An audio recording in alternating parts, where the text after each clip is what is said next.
Hello friends, ಇವತ್ತು ನೋಡಿ ಇವತ್ತಿನ ಶಿಕಾರ ಈಗ ಜಸ್ಟ್ ಈಗ 7 kg ಇದೆ ನೋಡಿ. 6 kg ನೋಡಿ. ಸೈಜ್ ನೋಡಿ ಹೆಂಗಿದೆ ನೋಡಿ, ಸೈಜ್ ನೋಡಿ ಹೆಂಗಿದೆ. ಒಂದು 2.5-3 kg ಇದೆ.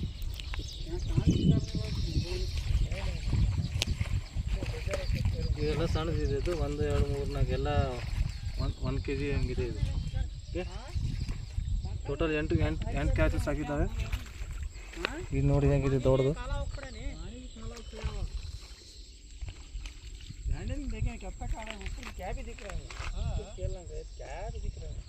ನೋಡಿ, ವಿಡಿಯೋ ಲೈಕ್ ಮಾಡಿ, ಶೇರ್ ಮಾಡಿ, ಸಬ್ಸ್ಕ್ರೈಬ್ ಮಾಡಿ.